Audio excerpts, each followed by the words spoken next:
10 minutos para las 9 y nos metemos con Internacionales Ley. ¿Para dónde vamos? Vamos para Ucrania, sí, para Rusia. Vamos a hablar acerca de esta contraofensiva que no está saliendo del todo bien para Volodymyr Zelensky y que empieza a notarse. La OTAN empieza a preocuparse y vamos a hacer un repaso de cómo eso se expresa en los medios de comunicación y a través de algunos funcionarios.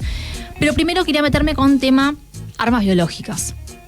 Es un tema que Rusia hace rato viene denunciando en la ONU. Cada vez que puede habla acerca de los laboratorios que encuentran en Ucrania, ¿no? Territorio que Rusia va copando, recuperando y van desmantelando estos laboratorios que ya están en realidad desmantelados por los propios ucranianos, porque obviamente quieren eliminar la evidencia, pero insisten con el tema, ¿no? Vamos a escuchar ahora lo que decía... Pero eran cerca de 30 laboratorios en el Donbass, sí, en el este ucraniano, y después, que se decía, bueno, hay investigaciones rusas que de ahí había venido la inoculación del cáncer para Hugo Chávez. sí, se hablaba de... Una investigación, una hipótesis. Siempre, ¿no? Se dijo, ¿no?, que la enfermedad de Hugo Chávez fue parte de un plan y que fue un cáncer inducido, no algo natural. Ahora, cuando uno ve la cantidad de laboratorios que hay, que pone Estados Unidos y financia Estados Unidos, por ejemplo, en Ucrania, que esto se sabe ahora por la guerra, pero también hay otros países donde, instalan laboratorios e intentan desarrollar armas biológicas. Bueno, Rusia lo está denunciando, hace rato pide que se lleven adelante investigaciones, dice, nosotros tenemos la evidencia, si no creen en la evidencia, bueno, envíen a una delegación de la ONU para que investigue y saque sus conclusiones. La ONU no lo hace. Vamos a escuchar lo que decía, en este caso, Igor Kirillov, que es el jefe de las tropas de defensa química y biológica de Rusia, volviendo sobre el tema armas biológicas. Esto decía. El Departamento de Defensa de Estados Unidos tiene la intención de continuar estudiando patógenos peligrosos, recolectar materiales biológicos y enviarlos a su país. Los planes del Pentágono de continuar bajo otro nombre la investigación en instalaciones biológicas ucranianas y en otros países del mundo son el resultado de una vaga reacción de la comunidad mundial, debido al temor de una serie de estados a confrontar a las autoridades de Washington. Lo escuchaban, a Kirillov. Y lo último que se supo al respecto fue en Kherson, ¿no? Una de las zonas que recupera Rusia. Y acá pudieron recolectar y certificar cepas del virus de la influenza aviar, que tienen, sabemos, un potencial epidémico muy importante y además tiene la posibilidad de pasar entre distintas especies, ¿no? Que eso es lo más peligroso. Sabemos bueno, pasó con el coronavirus. Cuando un virus que es de un animal salta al ser humano, causa desastres. Bueno, había evidentemente experimentos con la influenza aviar. Intentaron destruir esa evidencia, no pudieron hacerlo. La carga viral era tan grande, dicen desde Rusia, que lograron certificar que se trataba de eso. Y uno puede decir, bueno, esto es propaganda rusa. No, de hecho, en la ONU, inclusive Washington dijo, esto es propaganda rusa. Y la realidad es que empiezan a aparecer voces también como, por ejemplo, pero no se investigó, porque en realidad Rusia y China también venían planteando que se investigue lo de los laboratorios en Ucrania. Ante la denuncia de Rusia, China dice, bueno, que se investigue. Claro, pero no pasó nada. Pero no sucede. La ONU, como tampoco está investigando, por ejemplo, el sabotaje en el Nord Stream 2. No hay intenciones de verdaderamente ir a constatar si lo que dice Rusia es así o no.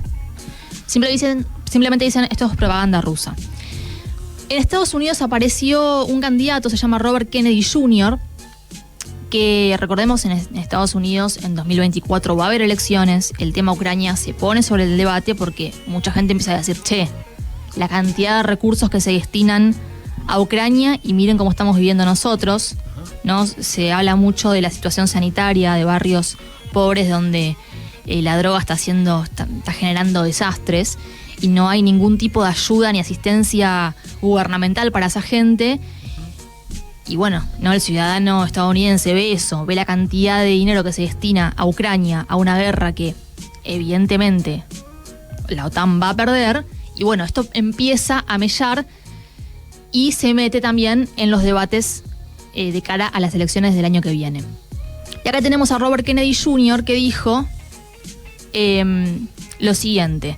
Tenemos biolaboratorios en Ucrania, estoy citando, porque estamos desarrollando armas biológicas en las que se utilizan todo tipo de nuevas tecnologías de biología sintética y métodos de ingeniería genética. Ya él había dicho que era necesario ponerle fin a los programas de armas biológicas en Ucrania y en el resto del mundo. Estamos hablando de un candidato a presidente, es un demócrata, un estadounidense. Es el hijo de Robert Kennedy. Y de Robert Kennedy, que dice... Y el sobrino de John Fitzgerald Kennedy, ¿no? Que dice libremente, sí, estamos desarrollando armas biológicas. Bueno, como para tener en cuenta, ¿no? Y después cada uno sacará sus conclusiones respecto de si es propaganda rusa o no. Pero ahora sí nos metemos con lo que es la contraofensiva ucraniana. Y lo que ya empieza a aparecer en varios medios como la CNN, The Washington Post, The New York Times, empiezan a hablar de una contraofensiva que está estancada, por no decir que está fracasando rotundamente. Y se habla de incapacidad de las tropas ucranianas entrenadas por la OTAN, reciben entrenamiento y después en el territorio no logran llevar adelante esas supuestas capacidades que adquirieron después del entrenamiento con la OTAN. Sí. Desperdicio de los recursos occidentales, corrupción interna, y ahora vamos a hablar acerca de eso también más a fondo. Falta de cobertura aérea, y en el medio de todo esto las sanciones dicen que contra Rusia no están funcionando, porque según un último informe que saca el Banco Mundial, Rusia incluso superó en crecimiento a Alemania, ni más ni menos, ¿no? La pregunta es, todas las sanciones que estamos aplicando no están sirviendo, porque Rusia sigue creciendo y al mismo tiempo sabemos que los grandes perjudicados de las sanciones son los propios europeos, que tienen crisis con la energía, que ahora están comprando una energía muy cara, por ejemplo, gas licuado de Estados Unidos, y gas ruso, pero que adquieren a través de terceros que hacen su negocio también. Entonces esto empieza a aparecer en los medios de comunicación. Pero vamos a escuchar lo que dice en este caso el ministro de Defensa ruso, Shoigu, sobre la OTAN, que no logra demostrar esa supuesta superioridad que tiene en el campo de batalla y que Rusia está dando muestras de que va camino a ganar la guerra. Escuchamos lo que decía. Hoy Rusia no se enfrenta a las Fuerzas Armadas de Ucrania, sino a todo el occidente colectivo, al que recientemente se han unido algunos estados de la región Asia-Pacífico. Durante la operación militar especial, el ejército ruso desmontó muchos mitos sobre la superioridad de los estándares militares occidentales. Queda evidente que el uso de armamento occidental, así como de los supuestamente avanzados métodos de la OTAN para la planificación de operaciones y la gestión de tropas y su entrenamiento, no pueden garantizar la superioridad en el campo de batalla. Ahí escuchaban. Están aparte ahora con el Foro Army 2023, con participación de más de 60 países. Y es increíble porque te hacen una muestra, hay como una especie de desfile donde muestran los tanques y las armas que lograron recuperar, o sea, tanques con la bandera alemana, británica. Es todo armamento de la OTAN que incautan los rusos, que tienen los rusos, y después lo ponen como lo muestran, ¿no? En este foro Army 2023. Y aparte también hacen una muestra de las armas que tiene Rusia y la superioridad en ese sentido. Ahora, antes de meternos con eso, también vamos a escuchar a Vladimir Putin, que hace también una crítica, en este caso con un tono un poco más político. Habla del vasallaje en algunos países sumisos a Washington y de comportamientos neocoloniales del occidente que están quedando cada vez más en evidencia. Esto decía el presidente ruso. En diferentes regiones del mundo se ensanchan los focos de viejos conflictos o se provocan nuevos. El objetivo de quienes lo hacen es obvio: continuar lucrando con las tragedias humanas, enfrentar a los pueblos, forzar a los estados a la obediencia vasalla dentro del sistema neocolonial, explotar sus recursos sin piedad. Los países miembros de la OTAN continúan desarrollando y modernizando sus capacidades ofensivas. Intentan transferir la confrontación militar al espacio ultraterrestre y al ámbito informativo, así como utilizar medios de presión tanto militares como no militares. Todo esto sucede en el contexto de la destrucción del sistema de control de armas. De hecho, todo esto es fruto de aventuras geopolíticas y del comportamiento egoísta y neocolonial de Occidente. Bien, a todo esto, Zelensky, el presidente ucraniano, esta es noticia que se conoció hace poquito, tuvo que despedir a todos los responsables de las oficinas de reclutamiento de Ucrania. ¿Por qué? Bueno, porque hay una corrupción tremenda, están haciendo negociados con los ucranianos que no quieren ir a la guerra. Recordemos que los hombres no pueden salir de Ucrania porque tienen que ir obligatoriamente a combatir, pero estos oficiales hacen negocios es un y por grandes sumas de dinero te dejan, ¿entendés? Digamos, evitas ir a la guerra. Así se fueron a viajes, digamos, hicieron viajes al exterior, tienen, digamos, las cuentas, se llenaron los bolsillos de plata. Es el capitalismo, ¿no? Todo tiene eso un precio. Por un lado, por supuesto. Por otro lado también está el tema de las armas que envía Occidente y que terminan en cualquier lado menos en Ucrania, porque no hay tampoco un control. Esto es algo que ya inclusive el propio Pentágono reconoció. Pero bueno, fíjate cómo la corrupción en Ucrania empieza también a mermar y a hacer mella también en una guerra que está cada vez más complicada para los ucranianos. Te hago un paréntesis ahí, cuando charlábamos con Guillermo Kaviaska, él hablaba, bueno, de la construcción de la nacionalidad ucraniana y la gesta a la que había convocado Zelensky, donde, bueno, había sectores nacionalistas que le ponían mucha convicción a esta guerra patria, de algún modo. No sé si tendríamos posibilidad de termómetros, ¿no? Pero para saber si eso se va apagando o en qué situación está. Porque cuando la guerra continúa y vos tenés un liderazgo cuestionado como el de Zelensky. Bueno, eso es lo que te iba a decir. Empiezan a aparecer voces críticas respecto de, digamos, del gobierno de Zelensky y la pregunta de que ¿hasta cuándo va a seguir gobernando Zelensky? Claro. Porque mientras la guerra se prolonga, Zelensky está en el cargo y digamos, tiene un control total de las instituciones ucranianas, hoy por hoy.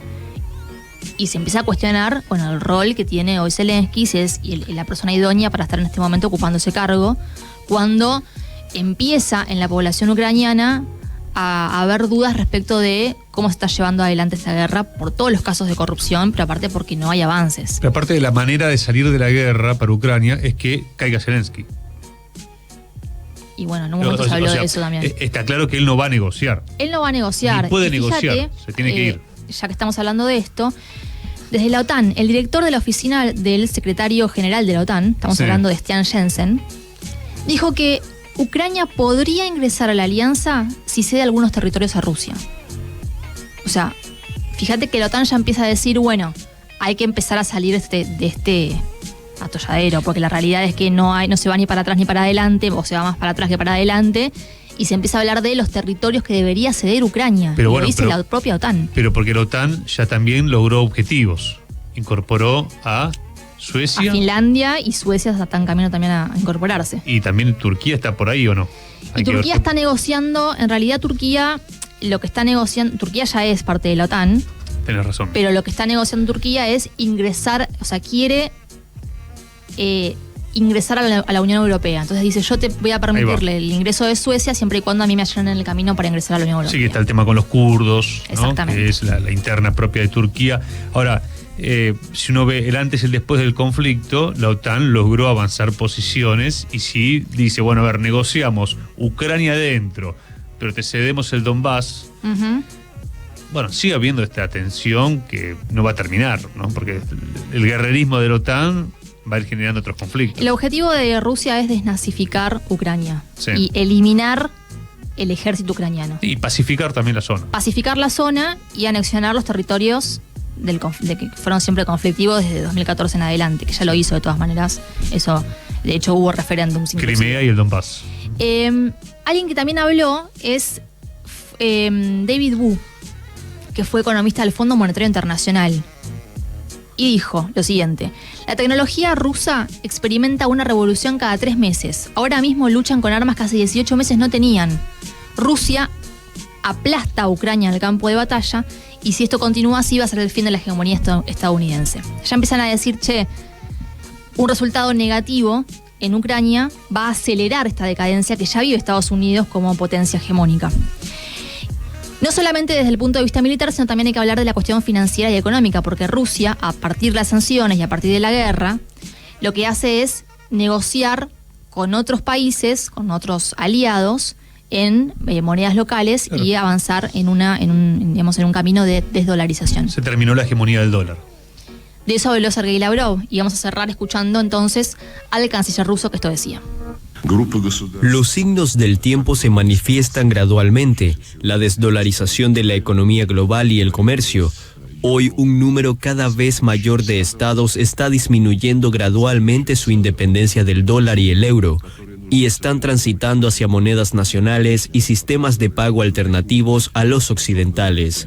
Las prácticas del tiempo muestran la desaparición gradual de la posibilidad de que una sola nación o incluso un grupo de estados domine.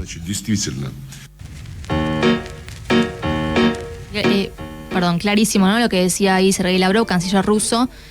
Por un lado está la cuestión cómo se dirime la guerra en el campo de batalla. Por otro lado, bueno, cómo Rusia empieza a tener cada vez más peso en el escenario internacional en alianza con grandes países y grandes economías, como por ejemplo lo es China. Vamos a ver qué pasa también después en la cumbre de los BRICS. Me parece que ahí vamos a tener mucho para analizar, porque todos los ojos están puestos en lo que va a suceder en Sudáfrica a fines de agosto.